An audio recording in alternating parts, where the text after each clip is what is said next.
for me, I think my biggest struggle, is just figuring out the kind of woman I want to be while not letting go of my heritage and my culture. Because I have so much respect for the Samoan culture and for Samoan women. And I think, we are so strong, right? But there's also that definition of what does strong mean to you? Like, what is a strong woman? It's always that comparison, the woman who's spoken and, doesn't take any crap from other people. And then there's the Samoan woman who sacrifices so much so that her family is okay and so that their husband is taken care of. Yeah. So I think that just defining who I am and the kind of woman I want to be has been one of the biggest struggles that I've taken from my childhood up until now. Okay. So I want to ask you, like, when did you realize, like, on what age did you realize, you realize what type of woman you wanted to become? And then when did you realize to understand, this how I'm growing up or whatever, or the culture is kind of like limiting me? Yeah. When did you start becoming aware of that? I'm more interested because I want to dive into this because because I know that's one of the conversations I always hear from a lot of Polynesians, from men and women, about the gender roles and that's placed upon men and women. And you said strong, and that's something that I always hear a lot, especially from my guy friends. As Polynesian men, we're expected to be our masculinity. We're supposed to be like masculine and be strong all the time. And for men, even for women as well, you guys expected to be strong mothers, but it's only like, for me, like, I feel like the definition, our culture has a definition of what strong is, and based on my perspective, what's strong, going to Polynesian, they call you a strong person if you're willing to carry the load for everybody. That's what they consider strong. Like if you do everything for everyone else except you carry the load for everyone else, you sacrifice for everyone else, you're considered, the pinnacle of what a strong Polynesian is. But at the same time, every single Polynesian I've ever met that try to be strong in my own personal life, they always had two personas. Like, they show that strong face in public, but in reality, they were suffering because at the end of the day, as a human being, like, you can't take care of other people if you don't take care of yourself. Yeah. All right. So I feel like that's one of the things within our culture is kind of like unhealthy and toxic. It's kind of like raising us to the point where we don't teach young Polynesians about self-love and self-help. And but I'll let that. But that's just my experience. But I want to go into that because I feel like a lot of people need to hear this, and I want to hear your perspective on it. So I'll let you continue on.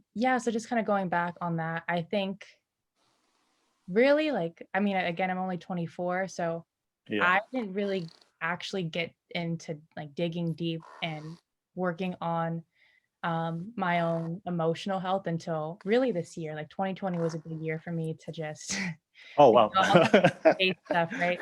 But again, just looking back now, as a kid, I was always so strong-willed. Like I was the annoying girl that always went for president, always needed like super preppy. I always got really good grades, super involved. And again, like always ran for all these like leadership roles, right? And tried to kind of mainly just be a leader. And then now that I look back at like how I acted at home, I never spoke out, and I praised myself on being the good kid. Yeah, good girl. Yeah, the good girl. Yeah. So whether something was right or wrong, I'm never gonna like speak up to anyone about it. I might like roll my eyes if they're not looking, but little stuff like that. And it wasn't until till I got older, I really want to say until I got into my own relationship, if I'm being as honest as I can be, that it really made me like look at myself and look at what I want, what Keanna wants, right? Yeah. Looking at my grandma, looking at my mom, their priority was always their partner, right? My grandpa and my stepfather.